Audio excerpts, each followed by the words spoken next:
So hey everyone, it's Emma back from the Marketing Success Summit. Welcome.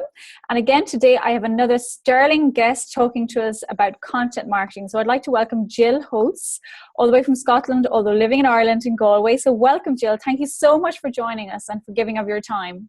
Thanks Emma, and thanks for inviting me to do this session. I'm really excited about it. Well, I'm really excited to see, and hear from you. You sent on your presentation in advance, and I have to say it's absolutely amazing. Absolutely. And just to give people a background on Jill, as I said, is from Scotland, living in Ireland. She's co-founder of My Kids Time, which is an absolutely fantastic resource for parents, with a mixture of blogs and places to go. And I mean, the amount of content that's created on My Kids Time is absolutely amazing. So I think Jill is really in a good place to help us all to understand what it is to do with content creation. And actually, Jill, would you mind just giving people a sense of like your Facebook page, for example, and some of the stats? Because I know you some kind of large amount of followers and you've got a big email list and whatnot. And just to give people, kind of how famous you are, if you like, in this area. Thanks. Yeah. Well, we started in 2007 as a listings directory for Galway. So it was a very local website, and it was kind of started through personal need, trying to find information on kids' activities and things to do. And it's really grown from there. And we have over 600,000 fans on Facebook, but not just the numbers, they stay engaged with us, which is really good. And we've got a really high level of brand trust. And what we do is we use Facebook in particular to help bring people to the website to read the content. And the great thing is with analytics, you can see the results of that activity really quickly. That's one of the things I'm going to talk about at the end of my talk, is about measuring your content activity. So we write content for parents around all sorts of topics, predominantly things to do, ideas for activities, but we have other content that's of interest to parents. And I have a little story to share today about one piece of content which has really been amazing for us.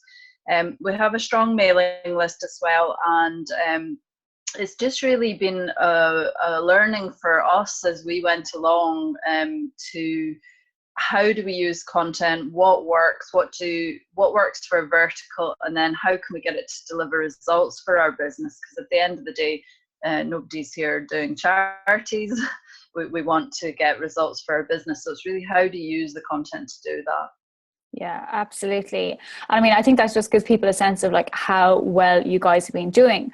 And I know I spoke to you a couple of years ago with another project that I was working on at the time, and we were all discussing just in terms of advertising and how difficult it is to get consistently to get paid advertising, be it on a blog, be it on a magazine, and that the sources of revenue, the way that you generate money for your business, it's an uphill struggle, I think it's fair to say. No matter whether you're strategies. Yeah, no matter whether you're a website or your business selling products or services, your time is limited and you have to make that time work effectively for you. And content, I think, is one of those things that it's a very hot topic at the moment. Content marketing, everybody says you should do it. But you need to know a few things before you start that content journey, and hopefully today people will learn a bit from our experience, because it's taken us 3 years to get this right. Now that's not to say other people won't, but we learned everything from scratch. So hopefully there's some shortcuts today as well that people can really get that content working, because I do believe that one of the reasons we are so successful in continuing to engage parents on social media is because we have that content that they want to read. And so if you can write content that your audience, that your target customers want to read, then I think you have it cracked from both results for your business point of view, but also from brand trust and social media engagement as well. Absolutely. And just again to give people a sense of, you've won a lot of awards actually. So you've won Best Social Media in 2014, 15 and 16, and Overall Marketing Award in 2016. And you've won Best Parenting Blog Company at the Blog Awards in 2015 for Gold and Silver in 2016. And I think there's a couple of more there. I think I've even missed out. But, in other words, guys, Jill really knows what she's talking about from the point of view perspective of her business. She's won awards for this. You can see from the numbers that it's really working for her. And anybody that follows My Kids Time, because obviously having a child, it comes up in my feed all the time, you know, and Yeah. and it's really engaging, and it's really one you always share content where I'm like, oh, that looks really interesting. So, you know, it's no bother. It's actually you're drawn in to actually read the article, or, you know, whatever it is that you're. Thanks. That means what we're doing is working. Yeah, no, it is, because literally, like, sometimes I'm like, even, oh, I know I shouldn't read it, but I really want to. You know, that dilemma we all have when we're on social media. So it is great, and also you've got great competitions, and as a parent, even just knowing what's going on in Ireland or all over the world, because sometimes I'm trying to think of things to do with my daughter, and I don't realise there's something going on in Dublin, or I don't realise there's something going on in Cork or Galway, and My Kids Time reminds me of these opportunities that are going on. So for the people running the event, that's good. For the parents reading, it's good. So it's really providing a valuable service. But at the end of the day, it's content creation is allowing Jill to actually tell people, well, rather, she's obviously creating it, not just allowing her, she's doing it, it's intentional. So I think there's great lessons there for everybody, no matter what business you have, in terms of content creation.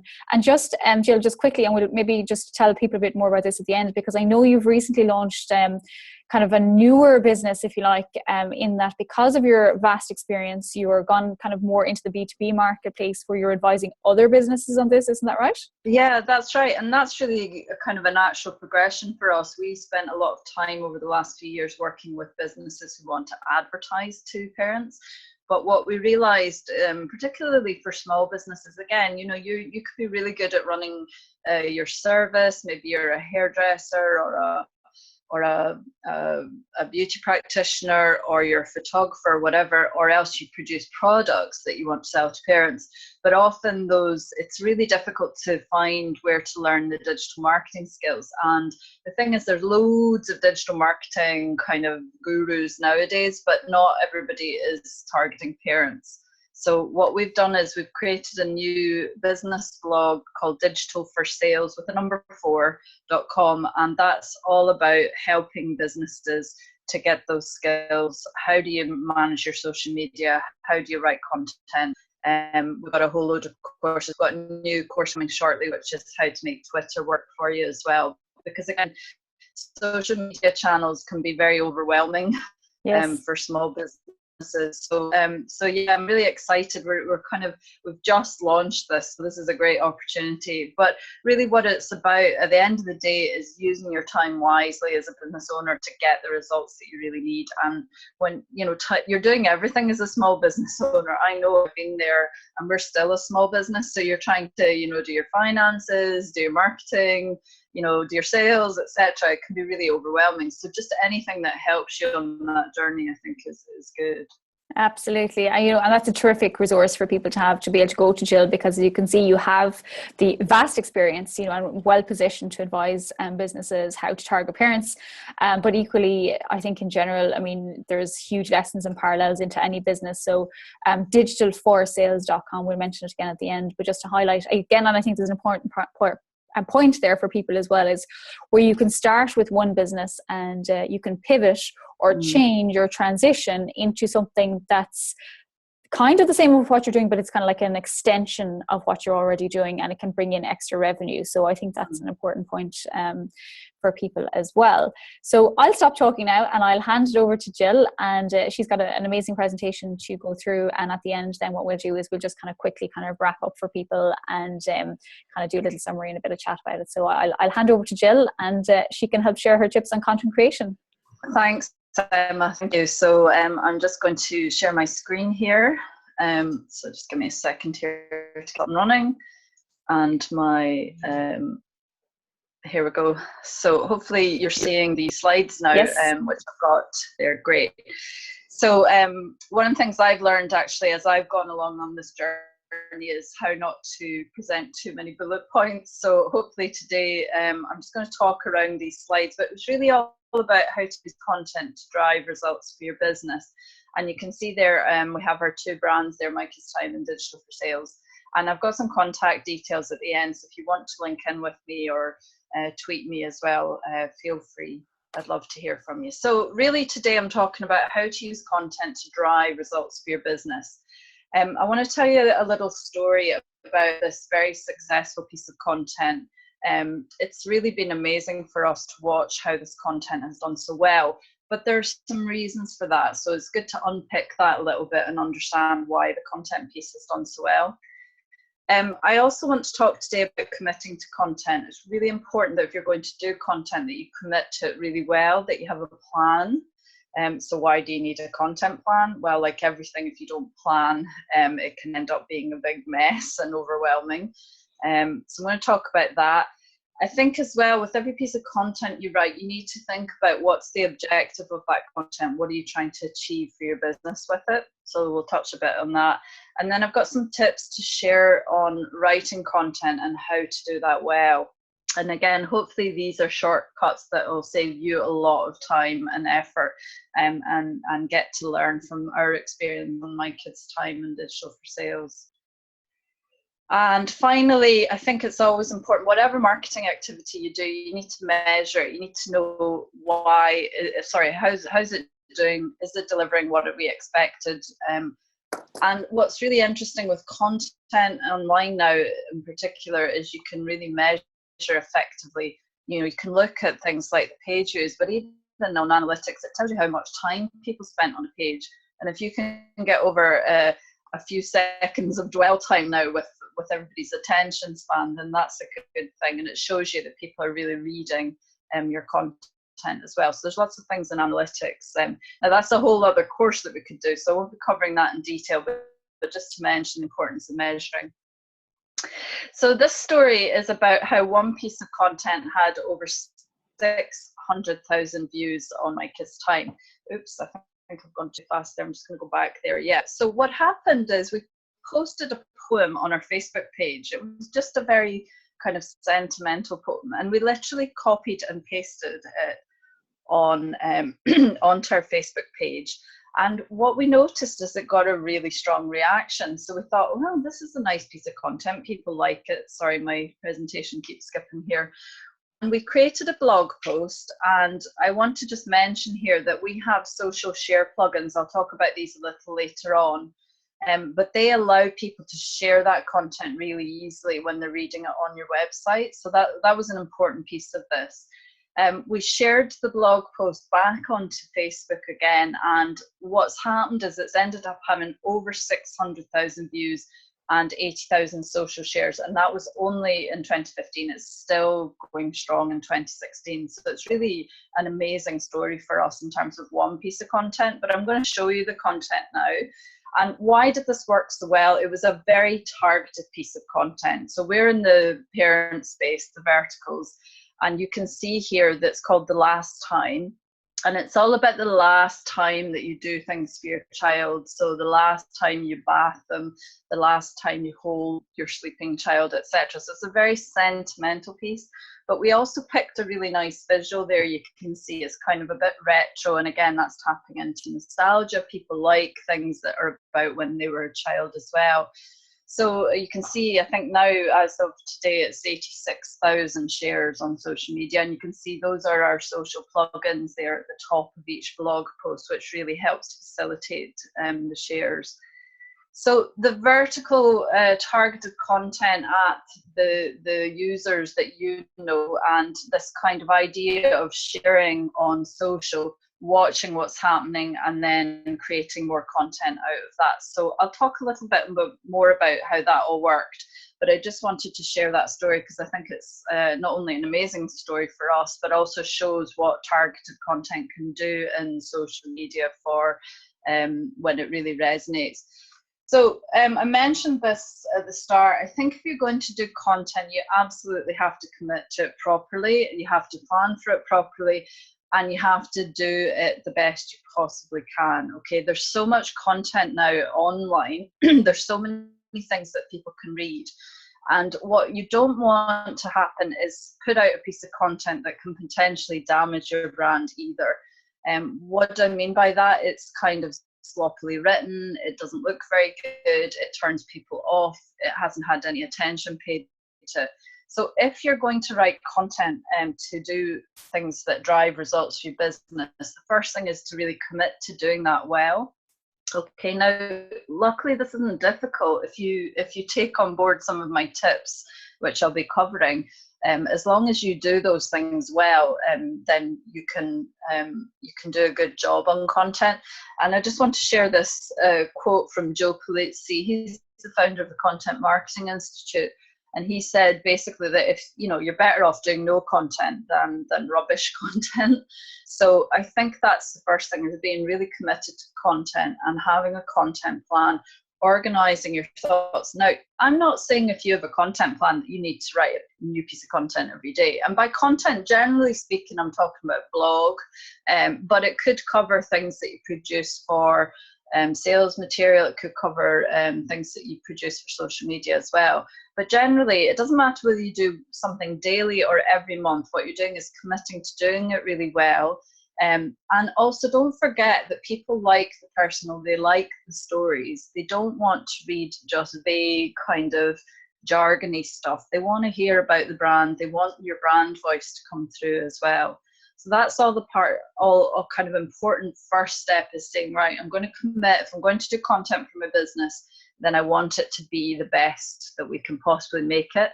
And I think nowadays less is more. You want your content to be the type of content that when people look and see that you've got something, that you've produced something new, that they go, "Ooh, I wonder what they've produced now." So it's not volume, it's about quality, not quantity. But I will talk in a minute about consistency as well. So there is an element of consistency, whether that you commit to doing it once a month or once a week or whatever timetable suits your business. Consistency is important, and quality as well. So I think what you should consider doing if you're going to go content is you have your blog as your kind of engine.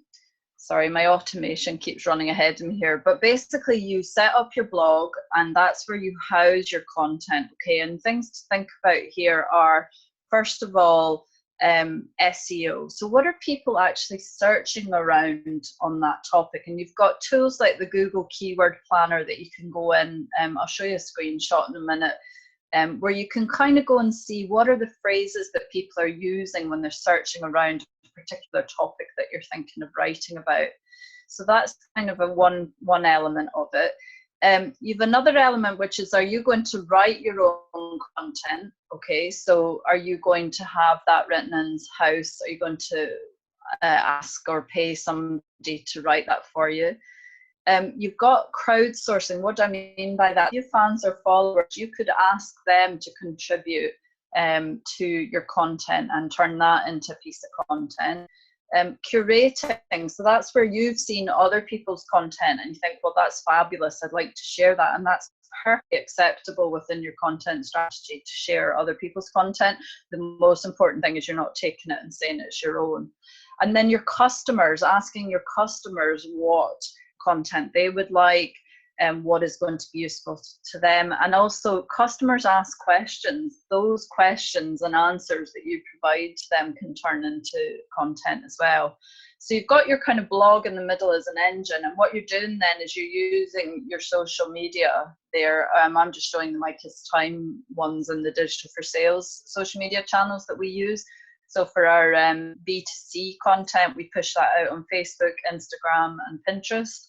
And then for the B2B, we use Twitter and LinkedIn, and we've started on Instagram for Digital for Sale. So that's kind of the idea of having a content blog and how you can collect or write or things to think about for your content strategy. But at the end of the day, like anything in marketing, you really need a plan. So why do you need a content plan? Well, there's a few good reasons for that, and I know they've been there. So without one, you're just going to be far too ad hoc. There's always going to be other things that are important in your business. Number one, making sales. So if you're going to commit to a content strategy, you need to have a content plan. Now, that could just be saying, right, once a month, we're going to write a new blog post and it's going to be on these different topics, and you just map that out for the year. Okay, so it can be a very simple sort of Google Doc or Google sheet that just sets out what you're going to do. Okay, I mentioned consistency. So it's really important to be consistent on social media in particular, and consistent with your content. So again, whatever format of content you feel comfortable producing on your blog. Now, it could be that you love video, so you're going to make a video every month or every week, and you're just going to then place that onto your blog post once you have it loaded up on YouTube. So that's one example. So you don't necessarily have to be a good writer to produce a good content strategy, but what you do have to do is whatever format you love and enjoy, you want to be consistent with it. So that's whether it's once a month or once a week, and that what happens then is people kind of start to expect that content to come from you as well. And I did mention quality, not quantity. So it's not about producing a million things every month. It's about the fact that you can say, oh, here's our latest blog post, or here's our latest video, or here's a new infographic, or whatever it is that you enjoy doing. So consistency is really important. You need to plan for your own marketing. So, whatever your business is, maybe you have seasonality there, and you need to know that you're going to have to deliver your service at different times of the year. So maybe you're Christmas oriented, and then maybe there's a summertime. So the content plan helps you plan your content well in advance of that. And I mentioned seasonality as well, because the search engines take a little while. If you're writing a piece of content, if you're publishing content on your blog, they take a while to pick that up. So if you're intending to write some Christmas themed content, you need to actually be writing that in July, would you believe? Because by the time you publish it and it starts to kind of hit the searches, then when people search by keywords, so the search engines, but also, and that will help you when you're planning your marketing campaigns. And the content plan helps to feed into your social media plan. So if you're watching this and you don't have a social media plan, I would encourage you to really sit down and do that. And the content plan is important for that, because what else are you going to post on social media? You need content for your social media. So having your content plan really saves you time. It lets you be organized and consistent. It lets you hit the key things with the search engines, and it feeds into your social media as well. Okay, so next you need to sort of take a step back and say, okay, now hopefully you've done this for your business. Everybody recommends that you put together your personas or your avatars for your business. So who are your target customers? So in our case, for My Kids Time, the target for our content is the end parent. So you could start by saying, right, I've got a woman, she's a busy mom, she's at work, and then she's at home with the family. And then you're starting to look at when are they online, when are they looking at content, and your analytics can tell you that as well, as your Facebook insights, if you use, for example, Facebook. So when are they connecting with you on social media? When are they on your website? And then the fourth piece of the puzzle is, how do they buy? Who do they kind of rely on recommendations from? Do they ask their friends? What is the buying process for the target customers? And you're kind of fitting this all together for your customer personas and avatars, and then that helps to inform your content plan as well. So we're very fortunate in My Kids Time, because it's a parent's website. We're just pinned to that vertical. We're writing content that we think parents will enjoy and take action on. But really, regardless of whether you're in a one vertical or not, you should know your target customers. You should know what their pain points are, and that's what your content should talk to then. And that's really where you're going from. You're writing content that you think the profile of your target customers will be interested in reading. And because you've done your personas and avatars, that should help inform your content plan then. So I just wanted to kind of take a step back as well and go, well, why do people read content? So we've all this content available to us. We've all got smartphones, tablets, desktops, laptops. We're there. The world is awash with content. So there's actually a few reasons why people read content. And we found on My Kids Time, as you saw from the last time poem, first of all, they want to have their emotions engaged. Okay, so content that does this can be very effective. So it could be nostalgia pieces, or just as you saw from the last time, it's all about, in that case, in our vertical, that's a very poignant moment for people, that it's the last time they're going to do something as a parent. So that's why that engages. But people nowadays, there's so much content that it's important that you think about what are people going to feel when they read this piece of content? What emotions am I hoping to engage them with? Okay, do I make them mad? So maybe it's an opinion that you write about your industry, and the ideas to provoke thoughts. So again, thinking about content and how it's going to engage emotions. Okay, absolute winner here is solving problems. And so I absolutely encourage, if you're going to write content, that you write content that solves the problems of your target customers. So in our case, for parents, it's anything from quick family dinner ideas to lunchbox tricks, because you're sick of making the same lunchbox over and over for your child, to how to get rid of head lice, which is a bit ick, but it is a problem that parents face, to what am I going to do for this birthday party that I have planned. So again, looking at your target customer personas and saying, what problems are we solving? Now you could take a step back and go, well, what problem is my product or service solving? And therefore write content around that. So maybe you are a yoga practitioner and you're all about getting people to relax and meditate because of stress. So you could write a series of content articles about how does the yoga, relieve stress? How can you use yoga to relieve stress? How can you use it to help you sleep better at night? Those are the kinds of problems that people have, that you can address with your service or product. Fear of missing out can be really effective as well. And that's why people read the content. They read those blog posts that are, 101 ways to be a better person in my life, or 101 bucket list ideas, because we all want to become better people. Or in the case of parents, they want to become better parents. They want to know what is it that they should be doing better. So another piece of content that has done really well in my kids' time in the last year was 20 things to tell your teenager. And this is because people want to know what is it they should be telling their teenager. In other words, how can they be a better parent to the teen? So fear of missing out is one reason that people read content. And if you can tap into that, that can be done quite well through title, which I'll show you an example of in a minute. So that the title makes people think, oh, I wonder if I should read this to make sure I'm not missing out. Adding value. So again, people have limited time nowadays, parents particularly, but everybody is short of time. We're all leading very busy, mad lives, and anything that adds value. So it's not necessarily that it solves a pain point, but it's giving them something that makes them happier in their lives, or better people, or better business owners, or whatever that value could be. Or a subset of that is that it saves them time.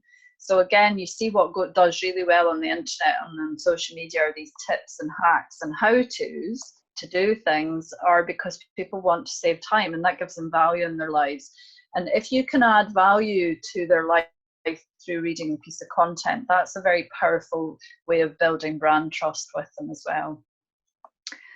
And finally, people want to be amused, particularly on social media. So if you can write content that helps that, or produce content, that can be very effective. So, they want to be amused. Everybody likes a joke. So, it depends on the nature of the content and the business, how you approach this. But it's just something that is very effective. Again, if you look at what's being shared on social media, a lot of it is the funnies and amusing things.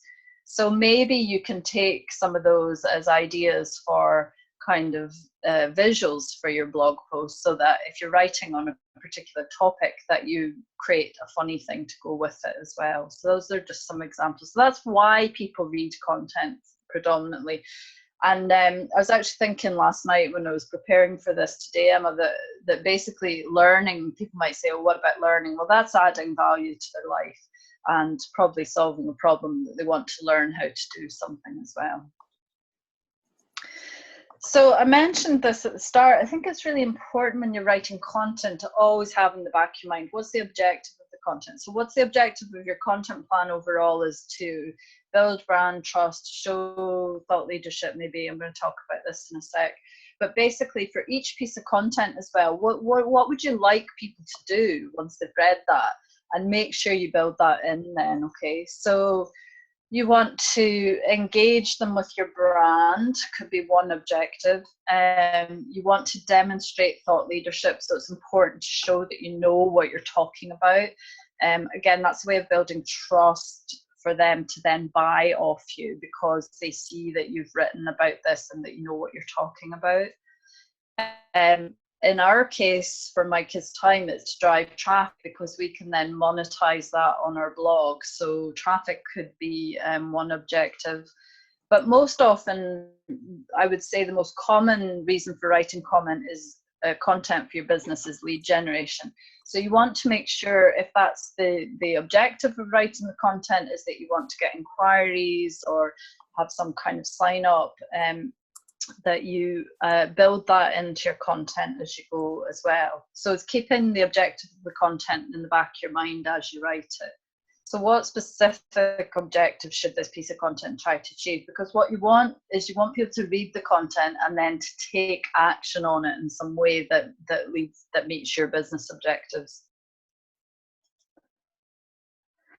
So I just wanted to share some tips for content creation, and I'll touch on some of these things that I've already mentioned, and hopefully give you kind of a mini guide to how to go about writing and structuring your content well, in a way that kind of should be effective for getting the results that you want for that piece of content. So first of all, you need to go and do your keyword research. The reason is, if you're going to write a blog post, for example, or even put up a video or whatever it is, you want to go and see what people are searching around the topic of that content piece. So I just decided to show you this example of choosing glasses for your child. So say you're an optician and you're going to write some blog posts. I went to see what people were searching on. So this is the Google AdWords keyword planner. And you have to log in with your Gmail address, and there's a front screen that you put in your keyword term, like I just put in choosing glasses for your child. You hit the get ideas, and it comes back and it shows you sort of broad ranges. It used to show you in complete detail, but now they want you to pay for Google AdWords campaigns in order to get to the real detail behind this. But this will give you a broad idea. And what you're looking for then, so this is kind of what Google says that people are searching on around this topic. And you can see there, for example, kids glasses has up to 10,000 monthly searches, somewhere between 1 and 10,000 searches. So that's kind of, that's a reasonable amount. But there's quite a lot of competition on that keyword. It says it's high competition. So in other words, there's a lot of people who are selling kids glasses who are paying to reach that audience. So what you're ideally looking for is medium or low opportunities for your content. And you can see there that kids frames is low. So there's quite a lot of people searching for kids frames, but not so many people advertising to that. So you've more chance of your piece of content being found then if you include kids frames within it. Now, when you write content, the most important thing is you make it relevant to the end user. You don't tie yourselves in knots about SEO, because Google's always changing its algorithm. And there are a couple of tricks and tips for this, but you should look at the keyword research and see, because there might be some little nuggets in there, like in this case. So instead of, if I was the optician, I was going to write a piece about choosing glasses for your child. Instead of writing choose the glasses in the title, I should think about incorporating kids frames into my title, because it will make the search engine eventually try and return more likely that you are up the results. And your ideal is you get onto page 1, obviously, with your content. But it's more than just sort of tricking Google nowadays. Your content has to be relevant, and they look also at how many people share that, which I'll talk about in a minute as well. So first step, do your keyword research and just see if there's anything interesting in there in terms of low competition and the words. Now, sometimes the things that people search on are so weird, the way they write them, that you couldn't possibly put it in a title or your blog post. So, it's not always possible to match the keyword into your title. you know, if people were actually searching frames kids, that's impossible to write a title about. But you could sort of slip it into a piece of text later on in your content piece. So do your keyword research first of all, and then spend time on the title is my next tip. Okay, so what do I mean by this? So I sit with a piece of paper or a notepad if I'm coming up with a title, and basically I sort of go through a few iterations. You know, you're going to spend a lot of time writing your blog post. It's really important you spend plenty of time on the title, because the title is what turns a browser into a reader. So Emma mentioned that at the beginning. She looks at a title and goes, oh, I think I might go and look at that. That's the difference between, oh yeah, sure, that's another piece of content I'm going to ignore. So it's what you want to do is you want to turn your browser into a reader. But I'm not talking about clickbait here, okay? I'm not talking about that sort of rubbish celebrity nonsense that you see going on. I'm talking about that the title is effective and it tells people what the piece is about, but it also is incentivizing them to click. So just to kind of show you the glasses example. So if I started off and I was going to write a blog post called Choosing Kids Frames, I mean, that's a bit meh. You wouldn't really be interested in that nowadays, would you? You'd be like, well, so what? So again, when you're thinking about the title, think about what's in it for the reader. Why would they click? Okay, so choosing kids frames isn't very exciting. So next iteration might be, well, let's do a guide to choosing kids frames. So the other problem with the first one is choosing kids frames. It doesn't really tell you, well, what frames? Are we talking play frames, glasses? I don't really understand what that means. So I've tried to use the keyword, but I'm not really telling the browser what this piece is about. Now, a guide to choosing kids frames is a little bit better than the first one. And actually, I could say the ultimate guide to choosing kids frames for glasses. So there, by adding in for glasses, I'm making it much clearer to the end reader or the potential reader that this is actually about kids frames for glasses. And adding power words like the ultimate guide also help to attract, because you're thinking, oh, okay, so this is like really good comprehensive guide. I should have a look at this. But if you take on board what I said earlier about why people read content, 10 things you should know when picking kids frames for glasses is even more interesting to me, because I think, okay, what are these 10 things that I should know when I'm going to pick my kids' glasses?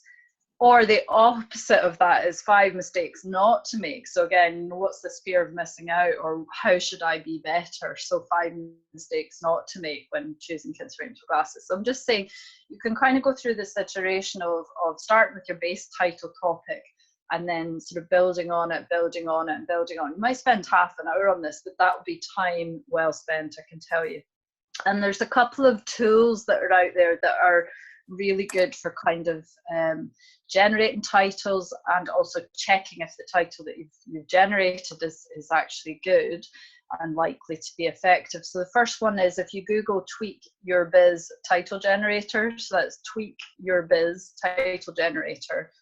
That has a tool where you can put in a keyword like kids frames and it will come up with literally hundreds of different types of titles in different kinds of titles. It might be like 8 secrets about kids frames and things, but it gives you some ideas again for how to sort of pick your final title.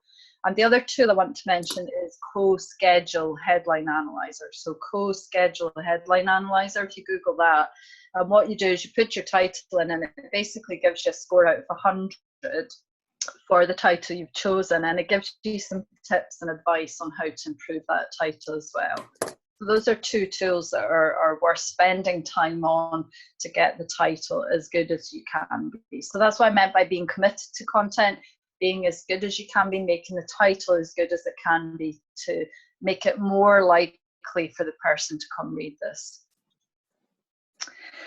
Another tip then is about visuals. Okay, so you might have a policy or a style for your brand. So maybe you have a graphic designer you use, or maybe you've chosen to go with a certain approach to the visuals you use for your marketing.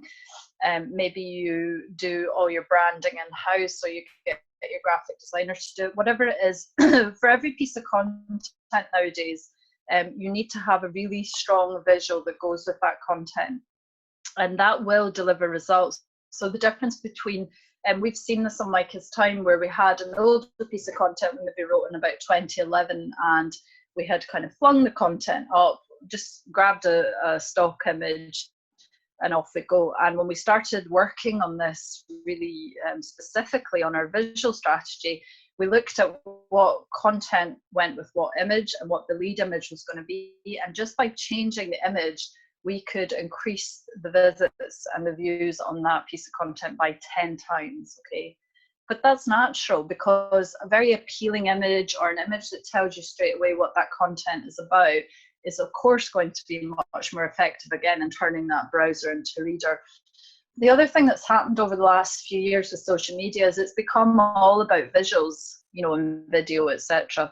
So what is it that catches people's attention? Something that's eye-catching, or that they can see straight away what that topic is about. So there are ways, but you have to obviously fit with your branding style for your business in terms of this.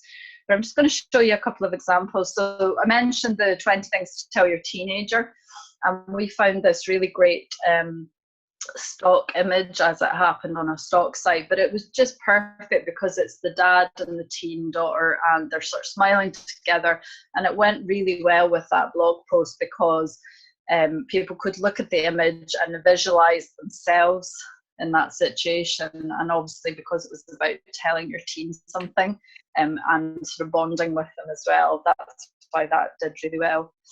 This is an example of a new content piece we've just written, which was about Christmas gift tag ideas, sort of things to make at home with the kids. And we make a Pinterest version for our blog posts as well, so that when we pin the blog post, people can see at a glance on Pinterest. So if we didn't put a title on that, people go, well, that might be, is it a gift wrap or is it the gift tag? Whereas if we put the title saying gift tag ideas, I can see straight away that that's about gift tags, and I can go and click that if I want. And on Pinterest, we always put our logo onto the image as well. And what that does is it says, right, this is coming from a website effectively, rather than, or a brand, rather than it coming from just some random person who's loaded it up on Pinterest. There is an article there that you can go and read. And then this is what we're doing on Digital for Sales, is we're kind of trying to find slightly quirky images that, again, relay the idea. So this article is called 9 Nifty Ways to Think Up Content Ideas for Parents. So we went for the idea of a light bulb, you know, to signify thinking of ideas. So that's kind of examples of how we're using visuals to try and get across on that one visual what this thing is about. And sometimes you have to put the title to make sure of that, and sometimes you don't. But whatever you do, again, it's worth spending a little bit of time on the visual cues for your piece of content. So I want to talk next a little bit about structure of content, and why this is so important is, first of all, because everything has gone mobile. So on My Kids Time, 80% of our traffic is now read on mobile or tablet. This is how parents are accessing content. Now that might be less in another industry, but the point is everybody is using their devices to read content. So one thing you have to always make sure is that the content you write is really mobile friendly. And there's some things you can do to do that on your content piece. But I would recommend as well that you regularly look at your blog through a mobile or tablet to make sure that when people are reading content on those devices, that it looks well and it's easy to read. And I think the other thing is the thing about the goldfish. So apparently goldfish have an attention span of, 9 seconds. And the average person nowadays is 7 seconds attention span online. So you have to make the structure of your content, do a good job so that it's easy for people with this very quick attention span to look down. And the reality is that people scan content online. It's not like a book where you sit and you pay attention to every sentence. You're scanning down, you're processing the information really quickly online. So you need to make sure that it's kind of easy for people to do that and take the key points on board. So here's a couple of tips. So within any blog post software, you've got what are called headers. So it's, if you're writing, it depends on the length of the piece, but if you're writing a longer piece, then you should probably break it into sections and use your header 2 and header 3 titles. And again, Google in particular likes longer articles. So if you are writing a longer article on a particular topic, then structuring it well with headers is a good starting point. But even if it's not a long thing, then make sure you have bullet points. And the worst thing is just having too much text. So breaking up really long paragraphs into much shorter ones. So we do like 2 to 3 lines max, and then we hit a carriage return. And that just makes it easier to scan down. Because I think when people see a long text paragraph now online, they just switch off. So you need to break up those long paragraphs, and images kind of throughout your blog post can help do that as well. So I talked about kind of a lead image or a visual that belongs to the post, but using images throughout the text can also help and just make it more visually appealing as the reader goes down. So one stat to be aware of is apparently only 2 out of 10 readers get to the bottom of a blog post, okay? So that means you have to front load your key messages or your call to action at the top of the blog post. Don't put anything at the bottom that's important. Well, you can put it at the bottom, but make sure it's also at the top there. So structure on your content is really important now, bearing in mind attention span and mobile as well. So another important thing, I'm going to call this proofing and social proofing. So for every piece of content you write, you ideally want to have a process in place where if you're the author or somebody else has authored it, that somebody else reads it and checks it before it goes live. So you don't want any silly spelling mistakes. There's spell checkers available on anything that you use now tools-wise. And the importance of proofing is really also fresh pair of eyes. Maybe you forgot to mention something that the other person will point out. So proofing, having a process of proofing. And then what's called social proofing. What does this mean? Well, when you get that piece of content published, do you see where the 60 shares is here? That gives people confidence that this piece of content is good. And the search engines look at the sharing now in terms of this piece of content was shared, so therefore we think it's going to be relevant to anybody who's looking for that particular topic. So when you publish, what you want to do is get that shared straight away onto your social channels, ideally using your plugins there so that counter starts off. If you've got someone you know or you've staff members who can share that as well so that you get 2 or 3 shares going. The initial social proofing is good just for the search engines as well. So that's proofing and social proofing. So getting people to take action. So, I mean, all of this is about getting people to take action at the end of the day. You have an objective for your piece of content. You want them to do something as a result. So what are some things you can do there? So first of all, it's about setting that objective. So if we're going to write this to generate leads and we want this blog post to generate leads, how are we going to know that they did that, the reader, and then how are we going to measure it? So you need to set that all in place as well. You want to make it as easy for people to take the action as possible. So if it's signing up for something, you don't want them to go through 20 pages to do that. You want something very quick and easy that they can do then and there. 1 to 2 clicks at the most off of the blog post to do the thing you want them to do. You should always have your call to action near the top, okay? Because I mentioned that 2 out of 8 get to the bottom, or 2 out of 10, sorry. So the other 8 people have been lost before they got to the bottom of a blog post. So have your call to action near the top, the thing that you want them to do for you. And there's some very effective plugins that you can use. Your social plugins should be there for getting people to share. But you can use sort of slide in and pop-up boxes. Now, not everybody likes these, but they are effective, and it's particularly for lead generation. If you want to offer a piece of content or a free ebook or something to get people on your mailing list, then having something that appears when they go to leave the blog post, so on exit intent, is a really good way of getting your objective of lead generation there. So pop-ups and slide-ins, and then ask for the action. Okay, so if you want people to share or to comment or to do something, make sure when you share that content that you ask for it, and that you're asking for it within the blog post as well. So if you'd like people to comment on your blog posts, make sure you say that. You know, if you've enjoyed this, you know, or what are your thoughts on this? If it's an opinion piece, or over to you, what's been your experience? So don't forget to ask people to do that, or ask people to sign up, or say to people, we've got this free thing, you know, please sign up. So don't forget to ask. As long as you're asking nicely, I think that can be very effective. And here's an example of what we have on a pop-up on exit intent on My Kids Time. So when they go to leave a blog post, they get offered a free lunchbox ideas ebook. And that's done through a pop-up service called Opt-in Monster on My Kids Time.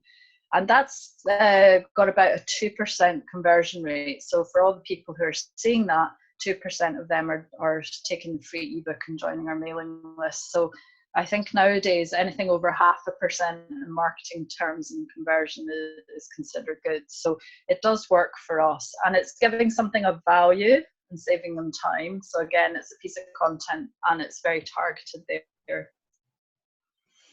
So you've written this wonderful piece of content. Now what do? You need to get it out there, okay? And this is a really important piece. I think people kind of sit back, hit the publish and go, woo, that's it. Great, I'm super now. But actually, there's a whole final piece, which is making sure that your content gets distributed. So there's lots of ways that you can distribute your content. So here's an old delivery truck that's going to zoom around delivering the content for you. No. So first of all, if you've done your keyword research, the search engines are going to help hopefully distribute that content after a few months.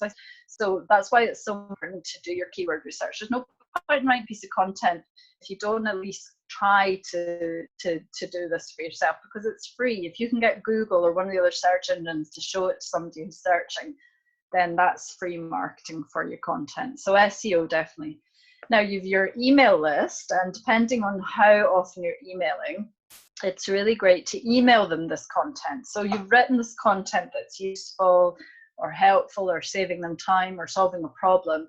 Share that with your email list on your next mailing. And again, content emails are what people want. They don't want to be sold at. So the content is helping them, then they're more likely to trust your brand. So email is very effective.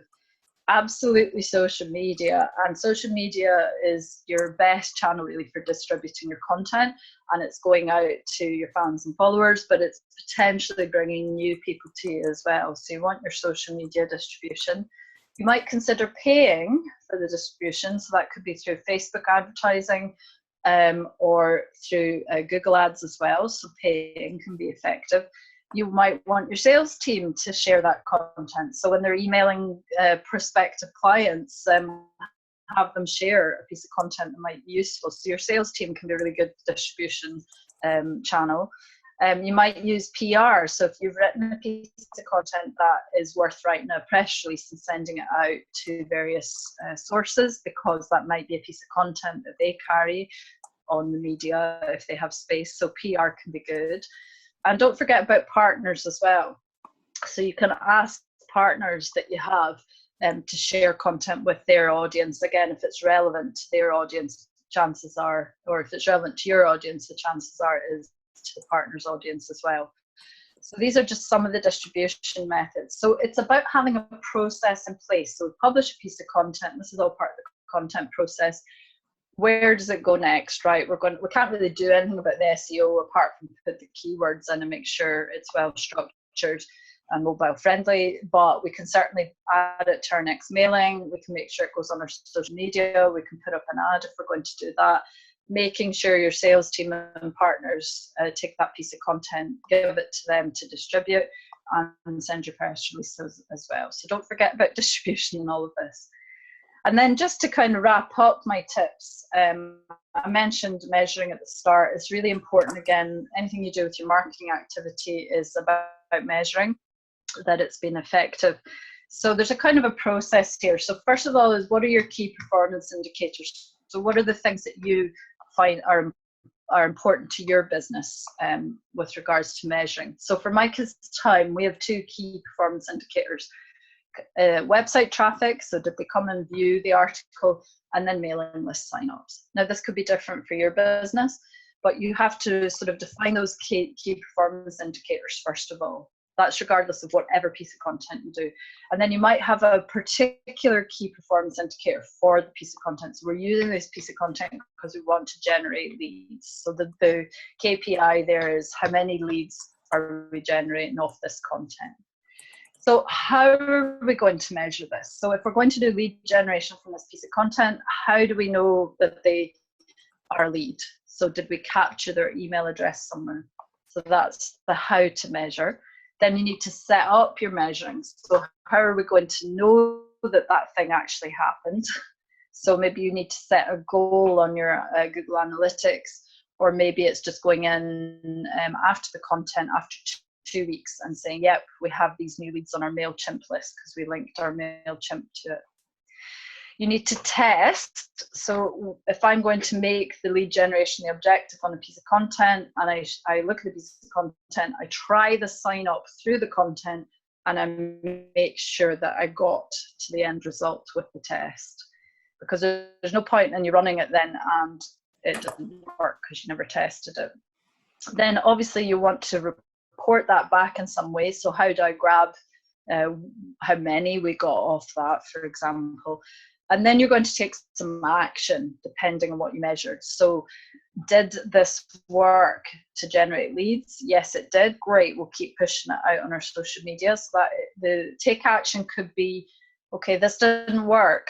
Why didn't it work? Do we need to change the content? Was it not the content they wanted? Or if it worked, oh great, let's do more of these. Let's keep going on a theme of these because they're obviously working. Or the action could be, yeah, we got it out on social media, that got the most referrals in for it, so let's keep pushing it on social media. Or, oh, actually it was partners that sent the most leads in this case off that piece of content, so let's make sure they keep cycling it out. So some sort of action is taken then on foot of the measuring. So just kind of wrapping up how it all fits together on one diagram, because there's a lot of things, but basically you're looking to use your social and your content to meet your business objectives. So you have very targeted content that's targeted towards your customers. You're monitoring the reaction to that. So you're looking at your analytics. You're making sure that it's as easy as possible to social share that. You're looking at where the content sits. So I mentioned blog should really be the engine that you have for that. And then you are, I'm sorry, just skipping ahead there. If you see that it's had a reaction, you absolutely should reshare. Always reshare. So as soon as you see that a piece of content has had views, put it back into the plan to go out over and over again. You want to set a core objective each time for that content. So what do we want that content to achieve? You also want to think about repurposing. So if we've had a piece of content that people have viewed or read, how can we turn that into another type of, just a different format? Can we make an infographic out of it? Can we put it in a different channel? So repurposing is really great for small businesses because it stops you reinventing the wheel all the time. It's just a different way of presenting that content. And as I mentioned before, if people like a piece of content, can we produce more of that? So it's how to drive more content that has really resonated. So that's kind of how it all fits together in the end. And if you're interested, we actually have now, it's very much about writing content for parents, but we've this free cheat sheet, which is 5 things not to do. So I'm looking at the fear of missing out. So 5 things not to do, and it's here at the bit.ly 5 things not, so you can grab that off me. And here's where you can connect with me on various different channels as well. I'd love to hear from if you've watched this, and you know, give me some feedback, ask me questions, whatever. I'm happy to connect. Wow, Jill, that's amazing. That's a really great presentation. Thank you so much. I think you really, really put, you know, a case together for people how they can navigate content marketing and how to go about it, which I think is great. And I think, you know, if people go back and they listen and write it down, it's the key really to success. And I think, you know, Jill's, her own statistics, her own results speak for themselves in terms of 600,000 people on her Facebook page, you know, significant mailing list, and how well she's doing. So thank you so much, Jill. And just, I suppose, a couple of things I took notes of just during the presentation, and just again, your commitment to content, to just get people to actually commit to doing it. I think that's an important point that we forget. And there is that ad hoc approach. Oh, I'll throw this out this week and I'll throw that out next week. I like the idea even that you're spending time just on the title, because sometimes I think that's overlooked. And even the fact that you're kind of writing out the first one and it's an iteration, you're developing that title until it's something that actually will encourage people to read, and that it's not just after writing a good article that you don't just throw it out there. So I think that's a really good strategy, I think, because I know definitely looking at My Kids Time, I'm definitely drawn in. So you're doing a good job on that aspect of it for sure. You know, targeting your customers, you know, measuring, you know, all of these are super important, and I think often overlooked in terms of content that, you know, I think sometimes, like you say, people hit publish and that's it. Yay, I've it done. Next job, please. Whereas distribution, as you said, is so important. You know, resharing if it's doing really well, and just simple things like that that actually don't take up much of your time, but if you know, they make a lot of sense, I think, in terms of your business. Even I like the way you put down, you know, in terms of writing your blog, that, you know, long blogs are picked up by Google, that the structure of it, the header, the points, breaking it up with pictures, bullet points, paragraphs, just things like that. I mean, in some ways it feels like going back to school when you look at things like that in terms of essays and whatnot, but I think it's important because that's how people read. And if it's all jumbled in together, you know, they just won't read it, really, isn't it? Well, we're from the generation that was taught at school to write on paper, you know, and then the internet came along. And I think sometimes people write the way they would write a letter or something, you know, that they were taught at school. But actually writing online is not, people read very different. That's why I mentioned people scan, read, really. And so structuring and breaking up these long paragraphs is a very simple thing you can do to make it more likely that people will continue down to the end of the blog post, although you're probably going to lose it along the way. But I think the thing is, and like anything, it can be a bit overwhelming. Where do I start? And the thing is, you do need to start. You want to tie yourself in knots and aim for it. You can't be perfect all the time, but you can get better over time. And hopefully these tips are kind of simple things that people can implement just to make things better. And a really final piece of advice, Emma, actually, is always think about this. What's it for the reader? Okay, so if I publish a blog post that says, yay, my business, we got a new contract, I mean, why should the reader care about that actually? But you can frame things in a way that makes them care and want to read it. So maybe there is a reason that you want to, I always say this, you shouldn't tell people your news unless that news is of interest to them. So it's the same with blog posts. You know, why are you writing that blog post? What is the title? You know, how's that saying to the browser that's there, oh, actually, this is a piece of content I should go and read. What's in it for me, basically, is always got to be at the back of your mind. Yeah, definitely. I think that's a great tip. And I think if people just remember that tip alone, they're going to be doing quite well. Jill, you know, there's so much there. I think people are going to have to go back and pause or take extensive notes because, like, genuinely, this is something that can really, really work for people. And, you know, I'd really like to thank you for putting such an amazing effort into that presentation. I mean, it's just really amazing the amount of value that you're actually giving people. There's plenty of people that would charge a fortune for that type of information that you've just shared. Thanks, Emma. Well, it's been yeah, thanks, Emma. It's been great to come, and I always like to, you know, share, because, you know, when I started out as a small business owner, I looked for this kind of advice, and it's just great what's available. Like, the summit is so brilliant for people because it's allowing you to hear from people who've traveled that journey and really learn from them and get that kind of advice easily as well, where I wish I'd had it when I started. Yeah, for sure. Don't we all? And I think it's one of the reasons why I started obviously doing this is, just to educate people and just to help them and to reach out. And we've all been there. And I think it's really about helping each other to step up to the next level. There's always somebody ahead of you. There's always somebody behind you. So it's always just about looking forward and learning and moving forward in kind of collaboration and helping people. So thank you again, Jill, so much. I really appreciate it. And guys, if you want to contact Jill, again, Jill, just remind people if they want to contact you quickly, is it email or Twitter? What's the best way to contact you? Probably the quickest is Twitter. You can tweet me at Jill_Holtz, HOLTZ, or you can find us on My Kids Time or Digital for Sales as well. But yeah, tweet me, or I'm also at jill@mykidstime.com if you want to throw me an email as well. Great, that's fantastic. And again, guys, don't forget that that she's doing the digitalforsales.com, because I think that's a wonderful opportunity for people to learn some more with Jill. And as you can see, her presentations are excellent, and you would learn a lot. If you can learn this much in an hour, my goodness, how much would you learn doing a course with Jill? So look, thank you so much, Jill. And again, if anyone wants to reach out to you, please do. And I'll be sharing again your details in the Facebook group and obviously on email as well. So again, thanks so much, Jill. Thanks, Emma.